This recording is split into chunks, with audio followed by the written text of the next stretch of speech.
The higher our self-worth, the easier it is to create, because we come in here and we're powerful. It's just through conditioning and things like that we learn, oh, maybe I'm not very powerful. Oh, maybe I'm a victim, or maybe I can't make any changes. But our true self, our spirit, is powerful. And to manifest really just means to co-create, which is what we came here to do, co-create with God and the universe. Okay, what emotions are trapped in your body that are not allowing you to remember that you're a co-creator? Resentment is usually because we didn't hold good boundaries with somebody, or we never learned good boundaries, or maybe when you were young, somebody trampled your boundaries. So maybe resentment is in there. Maybe there's a lot of grief in your family line that's holding down the remembrance of your power. So our work can be moving through the scale of emotions. So for example, above grief is actually anger.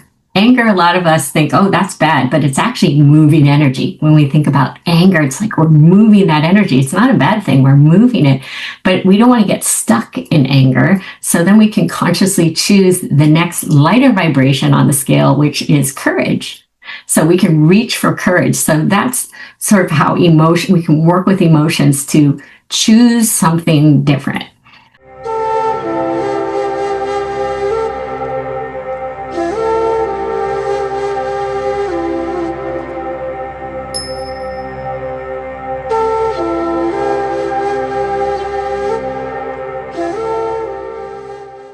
Welcome to the Daily Soul Bytes Show. I am your host, Bolaabimbola, frequency alchemist, intuitive life coach, and energy practitioner. Daily Soul Bytes Show invites authors, leaders from the fields of spirituality, psychology, and leadership to share their insights for the expansion of collective consciousness. And today I have a very special guest all the way from Los Angeles, Missy Toy Ozeas. Welcome to the show, Missy. So nice to be here with you, Bola. Thanks for inviting me. Thank you for joining me. I'm looking forward to our conversation because we have so many levels in which we have lots of resonance. So I'm looking forward to that. So Missy Toy Ozeas is an energy healer and intuitive guide, helping visionary leaders release subconscious blocks, trapped emotions, and generational patterns. Missy is certified in the Emotion Code, Body Code, and Belief Code, and she co-hosts the Trust the Universe with Missy and Catherine podcast. Beautiful. Thank you for joining me today again, Missy. So tell us, Missy, how did you get to this place where you're now using really powerful modalities to really help your clients to shift that emotional pattern that doesn't really give us the life that we prefer? Could you tell us a bit of your journey to this point? Yes. Well, probably I would be the last person you would think I would be an energy healer. It wasn't something that I set out to do or I had any experience with growing up. I didn't even know what an energy healer was. But so I went along in my life. But as a child, I could see things. So I could see people who had passed away, like my grandmother. When I was 3, I saw her after she passed away, and I told my mom and my aunties. So I remember that moment really well. I told them, and I could tell by their reactions and the look on their faces that that was not a good thing. Like it was a little bit scary or strange or different. So I learned really early to shut it off. Even though I would go places and I would see things, or we had a really big mirror at the end of our hallway in my childhood home, and I would see things in the mirror, and I didn't have language for it, and I didn't feel like I could talk about it, I guess, when I was young. So I really suppressed a lot of those natural gifts. So I went through my life, and I'm Chinese American, so I come from a very we could say practical, logical family, which has its beautiful gifts, but you go to school and you have a certain path. I did end up going to film school though, so I did have this real creative side. So I went to film school. I worked in TV and film for decades, and I did love it. except there was always this inner voice that was telling me that I was not living my purpose. And I really felt that strongly, like this big hole, like I'm not living up to my purpose or why I'm here. I'm also not helping other people. I felt like there was a hole. And then pretty soon I got really bored also in my job. And at work, suddenly a producer said, Missy, it's time for you to move up, right? Time for you to move up. I'm going to help you move up. And that's a beautiful opportunity. But out of my mouth, I said, no. And I thought, okay, I think that's my real answer, right? Is no, Are you looking for AAA grade jewelry or gemstones? Utter Spirit are those we will recommend. They actually do really wonderful jewelry. They have gifted me really nice lapis lazuli, which is really good for connecting with universal wisdom. And also this shungite beads, which come from Russia, and they're really rare because a lot of the times you get shungite beads which affect your skin, and these beads have been really nice. My son also loves them, and Utter Spirit, they give back to nature as well. So that is really nice that they are contributing to the environment. And they also send this intention cards. They're quite nice. This shungite card says, I cleanse myself from harmful energies. And the lapis lazuli card says, I am connected to the infinite wisdom of the universe. So there's information that goes with it, as well as them, producing really good quality jewelry. So I will recommend to connect with Utter Spirit. And the code will be going with this video. So check them out. So I thought, okay, if that's my no, there has to be a yes on the flip side of it.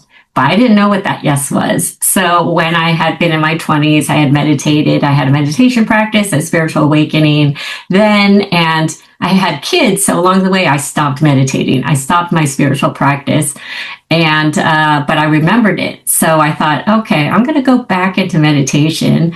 And I had read somewhere or heard somewhere that if you ask the universe a question, it answers you. So I made that commitment to myself. I'm going to sit in meditation twice a day, and I'm going to ask the universe, show me who I am. Because if I didn't know, somebody must know. God, the universe must know. So I did that for 4 months, but I did get an answer. So I have chills when I think about it. I heard a voice right here in my ear, and it said, you are a healer. And I said, oh boy, that is not what I thought I was going to hear. But I could feel the truth of it in my body, where we feel our intuition. It's just my mind had to take some catching up to do. So I basically, the long story short is I found an energy healer podcast, actually. So this is why I love podcasts. And she was a mom just like me. And so I really resonated with her. And anyways, I ended up taking her course. She actually ended up gifting me the program, which I didn't even ask for, but I took that as my first sign. Oh, I'm meant to follow this path. And I didn't know where it was going to end up, but I just kept following the next step and the next, and really everything just unfolded. Honestly, I would almost say effortlessly, because I was meant to follow this path. Mm-hmm. Thank you so much, Missy. It is always so interesting when we look back and we see the stepping stones. And even though at those times they did not look like this is what we're supposed to be doing, we find out that it is exactly what was meant to happen.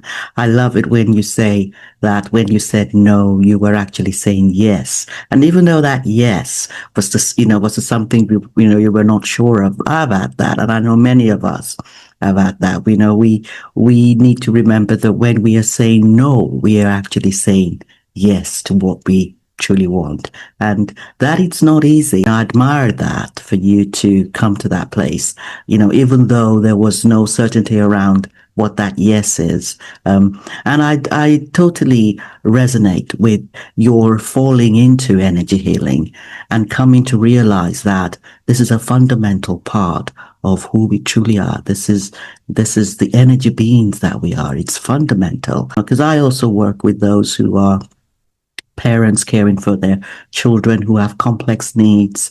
And as a caregiver myself, I totally understand what you said when when you mentioned meditating with children, because when we are caring, it's a relentless journey, a relentless process round the clock. And sometimes our spirituality, our tools that allow us to become more present, that allow us to give meaning to what we are doing, are the first things to go out the window. And I love the fact that you held on to it for 4 months and you developed that sense of presence, that sense of meaning, that connection to your true core being. Thank you for sharing that journey. So tell us about how you consider energy to be the root of absolutely everything around us. Most people know, right, that we have a body, we have our hands, our hair, things that we can touch. But what people might not know is that our thoughts and our beliefs and our emotions are also pieces of energy that we carry in the body. So quantum physics will tell us that we're made of 99.999% energy, but that includes all the non-physical parts of ourselves. And they really drive our reality. So if we think about how we create reality, it's what we believe, whether it's conscious or subconscious, and our expectations. So I look at those pieces, which are kind of invisible, I suppose. Those pieces are the foundation of the reality that we create. So a lot of my work is working through somebody's belief system or tuning into their energetic field to see what's blocking them. So when I work with somebody, I'll ask a question. Somebody will come to me with an issue or pattern or problem, maybe something they want to manifest. And then I will tune in. I'll ask their spirit guides to come in, their higher self. I'll tune in. I'll be able to see the exact beliefs or emotions, where they are trapped in the body or the chakra system, and then also the age you were when you trapped it, or if it's ancestral, I'll be able to figure out which ancestor, the male or female line, and then we work to move those out, because those pieces, you might not even know some of these beliefs, you might not even know that you have. So we move them out, and then we also do some other work together to sort of bring the thinking mind into coherence. Thinking mind, this is the ego mind that is constantly in a state of flux. It is a mind that is really being driven. We've been conditioned to be in that state of tension, that really sympathetic state of being. And we do not realize that we sometimes realize, but a lot of the times we're in that state of flux, state of, anxiety or burnout, or stress. Sometimes we have all the knowledge, we have, the logic is not interpreting into meaning for us. So I totally love the fact that you support, your clients to really understand that thinking mind that is quite in a state of flux or stress, and all over the world, this is happening. And some of us who are caregivers also do experience a lot of stress, a lot of burnout. And it is sometimes difficult to pause and understand the beliefs, the intentions, understand how we're socialized, because it's one thing for us to see that the thoughts in our minds do not always belong to us.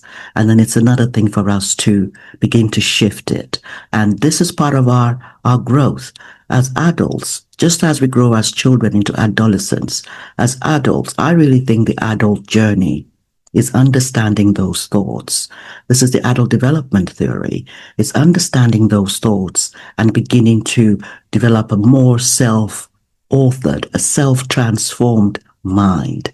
How do you support your clients, Missy, to really shift from that place of trauma? And sometimes this trauma is ancestral.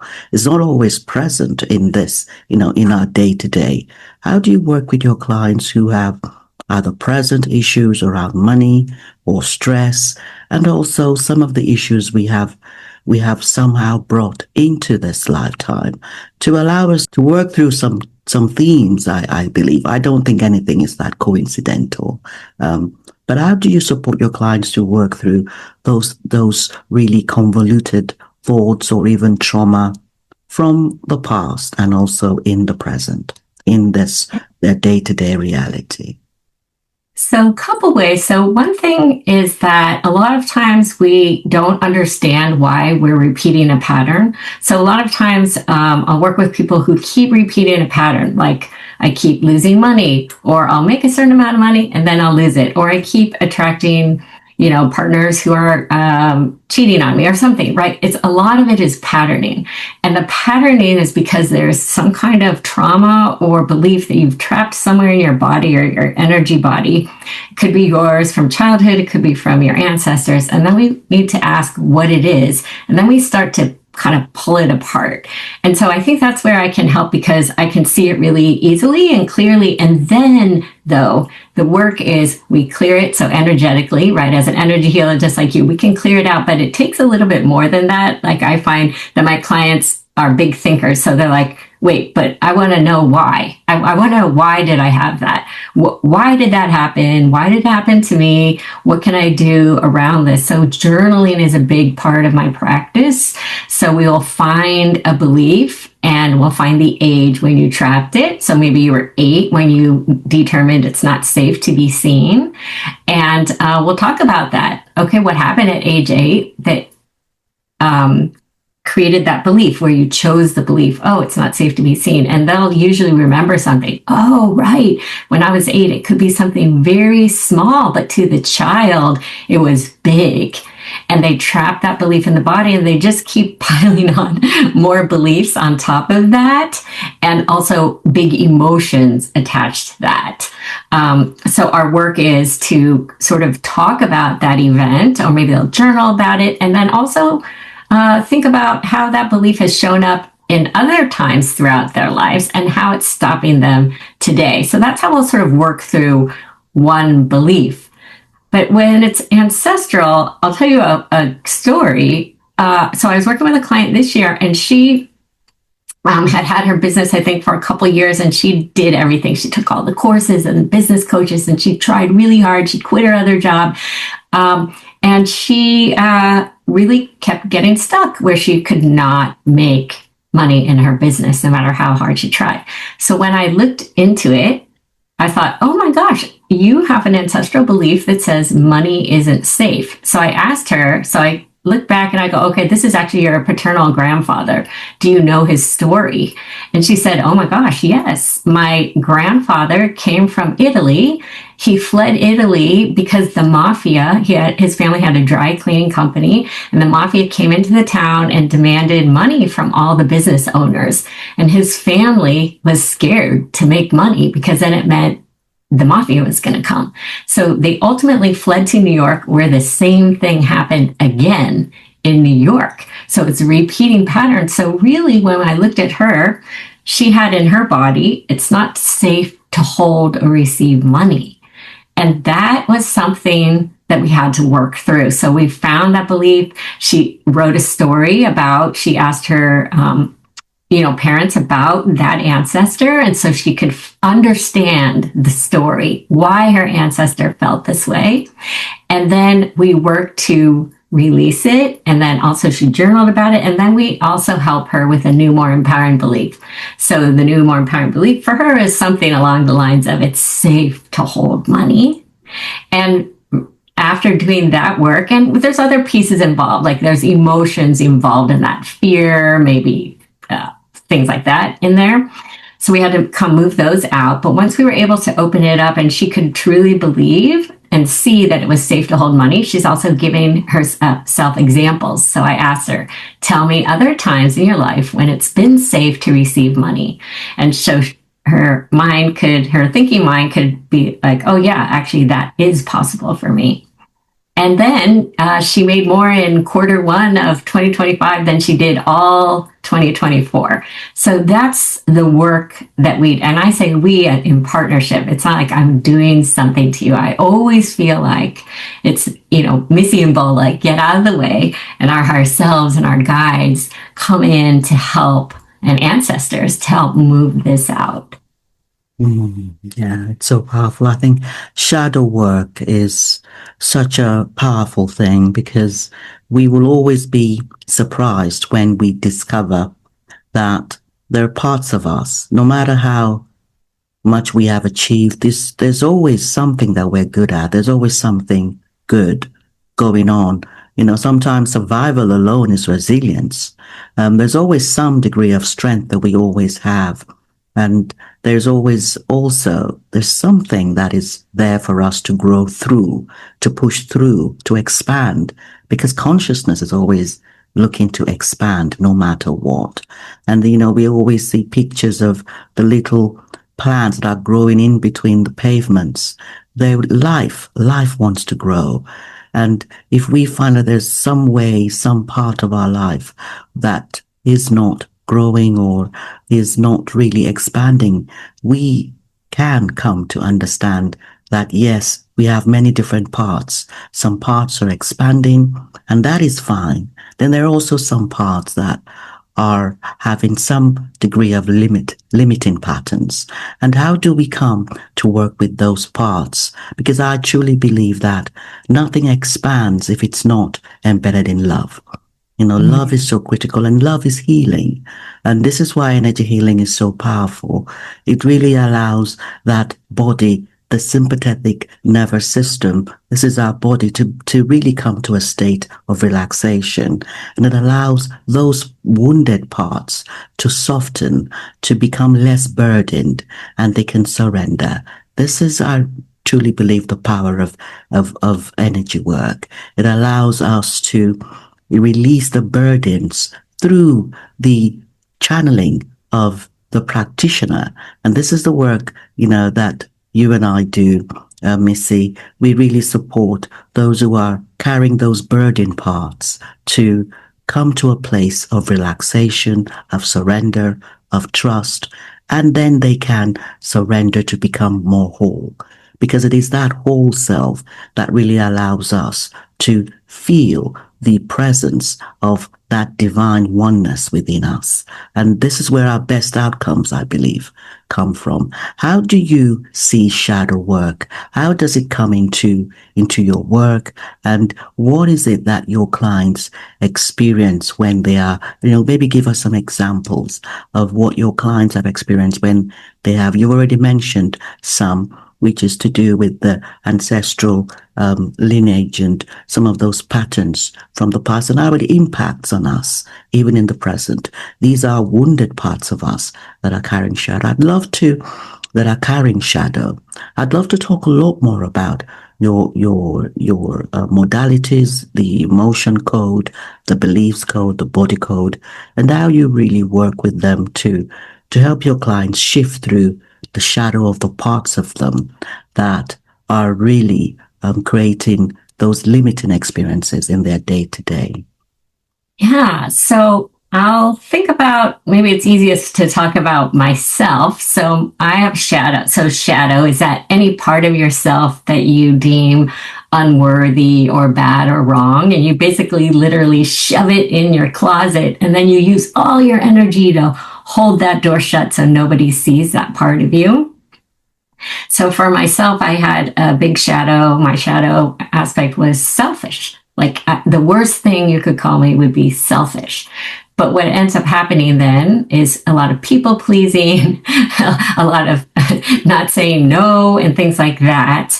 So I had to work through, why do I have shadow? And that's where I use the emotion code, the body code, and the belief code. So I tune in. So the way that I work is I see energy. So I'm clairvoyant and have that knowing. So I'll ask, okay, why do I have this shadow around selfishness. Why do I have that? And then I'll see where it is in the body. Visually, I'll be able to see it, and I'll see what it is. I'll kind of see generally what it is, but I refine it with the emotion code, the body code, and the belief code using muscle testing.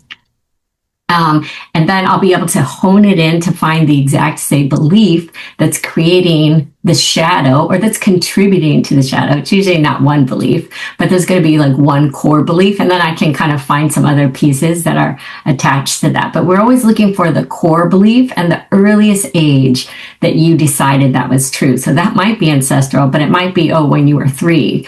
And for me, it was around 3 that something happened where I did learn, it's very bad to be selfish. Right? Well, my mom was teaching my sister something. And, as a kid, you just take everything in as truth, especially 0 to 7. So I could see the exact belief, and then I could see the age I was when I trapped it, and then I can work to move that out. But we can ask the body any questions. So we can ask any shadow that you have. We can ask, what's the core of that shadow? What's the root of that shadow? What created that shadow?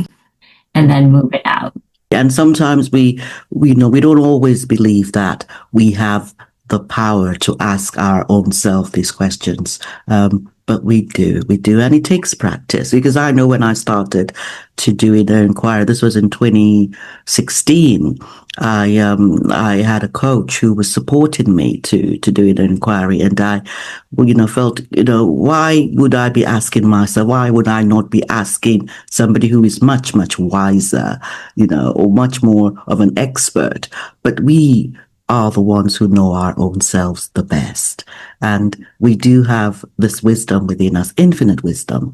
So I love that this is the work that you do. I'd love to know more about those 3 modalities. You mentioned muscle testing. Just give us a kind of a brief understanding of what those 3 modalities are. So the emotion code is basically level 1, body code is the next level, and belief code is the top level, but it's all came into this world through Dr. Bradley Nelson. So you can look him up, and I got certified through him and his company.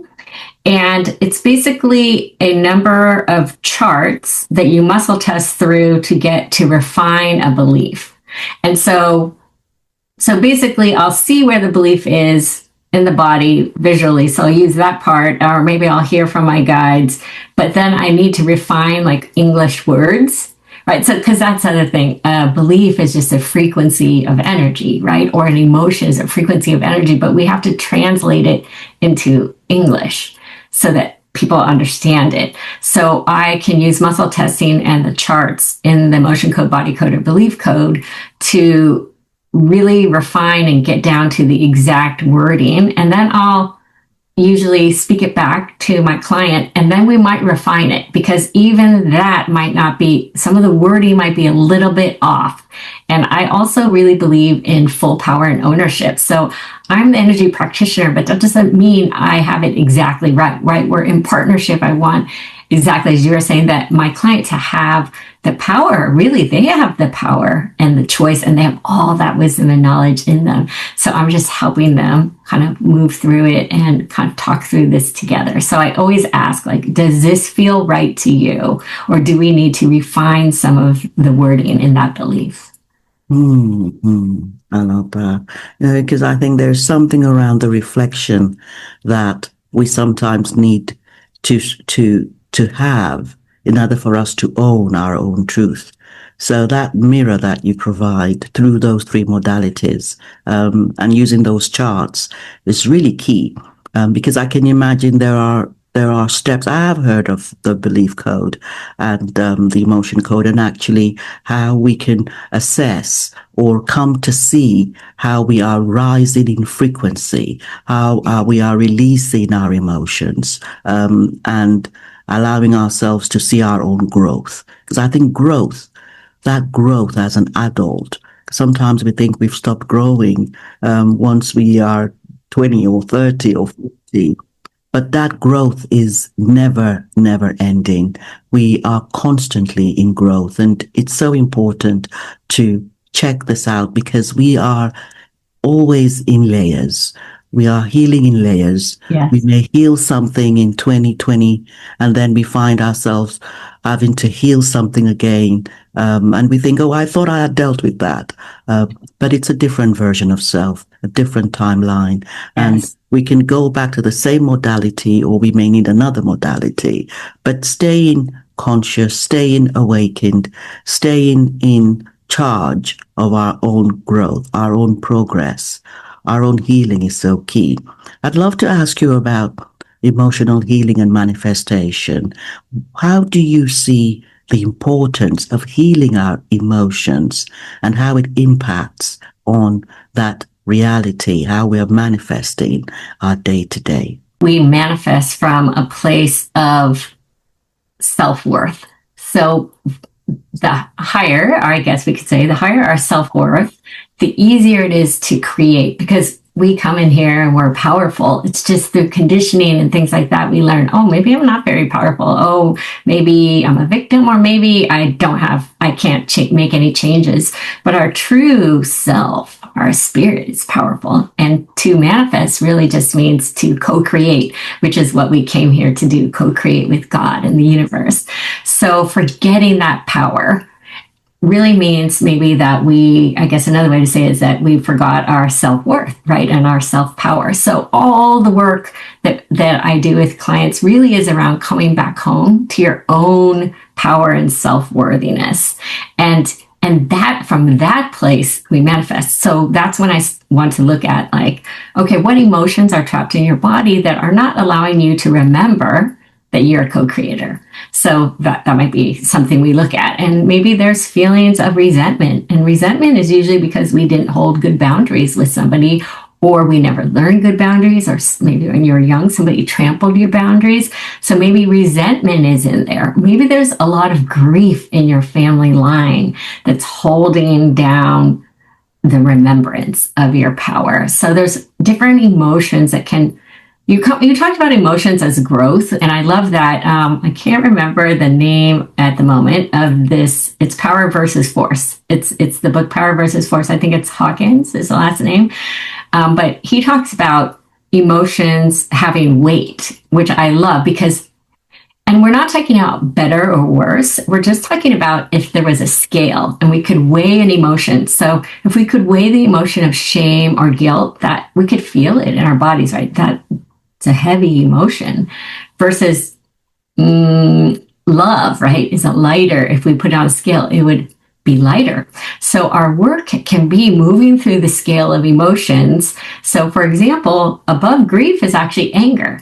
Anger, a lot of us think, oh, that's bad, but it's actually moving energy. When we think about anger, it's like we're moving that energy. It's not a bad thing. We're moving it, but we don't want to get stuck in anger. So then we can consciously choose the next lighter vibration on the scale, which is courage. So we can reach for courage. So that's sort of how we can work with emotions to choose something different. But going back to manifestation, really, I'm just looking for the beliefs and the emotions, the things that are in your field that don't allow you to remember your full power and your worth. Because when we're in our full power, when we have that self-love, self-confidence, self-worth, that's when we can co-create more quickly, more easily. I totally agree. That self-worth. And sometimes when we've had a lot of experiences in our childhood or even in the present, if you have a very stressful life, you're balancing a lot of things in your day to day, you may not want to come to that place where you feel that there might be some degree of accountability to what you are experiencing. What enables your clients to shift and because it's one thing for them to receive the energy healing. It's another thing for us to begin on a day-to-day. And you mentioned journaling as one of the habits. But what helps with that? What understanding helps with that change in mindset to start to go within? I do think we can take some power back, is we can ask ourselves, what story am I telling myself about that event? So that thing might have happened, But it doesn't necessarily mean I am a bad person, for example, or there is something wrong with me, or I deserve that and now I deserve only bad things, because those kinds of things can happen based on something terrible that happened to you. It doesn't mean you're a bad person. So we can start by asking that one question, or we could ask it another way. What lie am I believing? Or what, maybe not lie. Okay, what am I believing about myself, others, or the world around me that's causing me this pain? Because it's the pain or that suffering that we're creating about the story of the thing that happened. And I do definitely want to say we can have compassion, we can have grief for these things that are hard in our lives, but something that can also shift it is shifting to the idea that, okay, that bad thing happened, or this is really hard, but what if I had the belief that everything's happening for me in some way that I don't understand? Because a lot of times people could say, well, Missy, that bad thing happened. There's no way that thing was good, right? Maybe, maybe not, right? That's that whole parable. Maybe, maybe not, right? We're not God, we're not the universe. We can't see everything. It's just like the parent who tells the child, no, you can't have candy for dinner, right? We don't understand when we're 3 and we're asking for candy for dinner. We don't understand why our parent isn't giving it to us. So we can't fully understand why things are happening. But if we have the idea that, okay, there is something in this I'm meant to grow or learn, there is some gift on the other side of this after we've processed our emotions and, hold compassion for our inner child or our ancestors. What is the gift to that? Because everything has that positive and negative side, right? The shadow side and the gift side. So choosing to look at, okay, what is the gift in this? What am I meant to learn? I think when we move that way, we start to have a little bit less friction. So it's not that something suddenly, oh, everything's great. It's not necessarily like that. It's more like, do we have the tools? How fast can we come back to ourselves? I love that. Honestly, the word compassion is so key. This is why I wrote the book, Daily Soul Bytes, and it's talking about the different perspectives within us. We always have the lower perspectives around fear and survival, and we always have those higher perspectives as well, which are usually around love, compassion, kindness, forgiveness. And Daily Soul Bytes talks about the different perspectives in us and how we can come to hold space for multiple perspectives. And then we can understand how we can become more neutral, how we can bring those lower perspectives to a place of unburdenment, to a place of surrender. And this is so key, and I resonate with what you have said about how there's nobody who gets to a place where there are no more, there are no more things to transform, and there is not judgment in this. It's really about us coming to understand there's no good or bad. It's really about resonance. What is it that I'm resonating with, and what is it that I'm not resonating with? And how can I bring myself to a deeper resonance with what is true for me? And this is about perspectives, about getting help to allow us to hold those wounded parts, those lower perspectives with compassion, with love. And sometimes we can do it on our own, and we may have done it on our own in 2020, but in 2025 we need some help, and that is okay. Getting help has to be okay, and so giving ourselves the love we need has to be okay.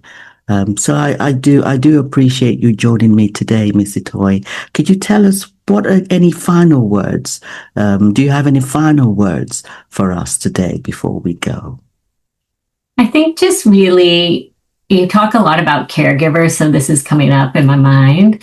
A lot of us as caregivers, we have a kindness and compassion, but we carry too much of other people's emotions. So those we care for, whether it's our grandparents, our parents, our children, we carry so much of their ideas, their beliefs, and their emotions in us. It's too heavy. So all the caregivers out there, I just have compassion, just really the idea of coming home every night and really doing an energy releasing meditation or practice. And it could be as simple as when I come home every day, I wash my hands, and that's signaling to my subconscious mind, I'm letting go. It could be cutting cords. It could be taking an Epsom salt bath. It could be listening to rain sounds. But the idea, we set our grounding cord on release, and we ask our guides or whoever you work with to release the energy of those we care for, because I think it's so much to carry when we're caregivers. And that's that's what was coming to my mind, is how much caregivers hold for everybody else. So true, so true. It is an interesting theme to explore. I always say it is a very sacred act, a very sacred role. It's one of the most selfless roles we can take on. We're not just parenting, but we're parenting children who we may have to parent for the rest of their lives. And because sometimes you're parenting a child and they become an adult and they come to care for you.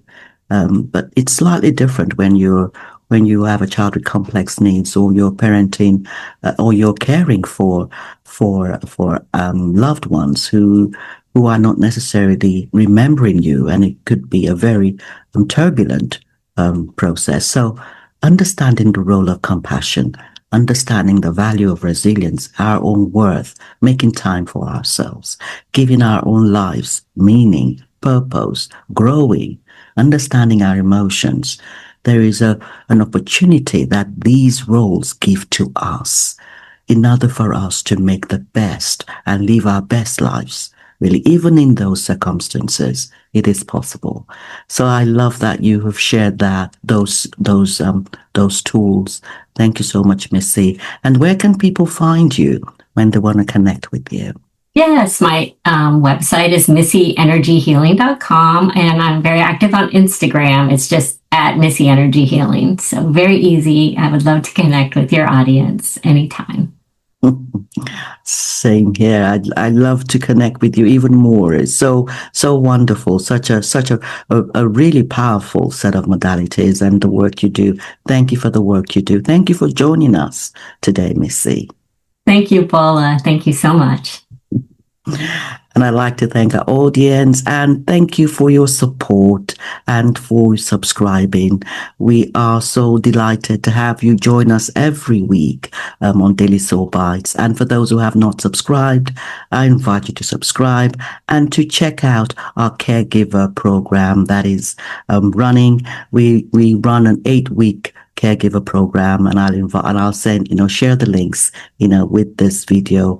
And I do want to invite you to join us again on the next episode of the Daily Soul Bytes Show. Bye-bye.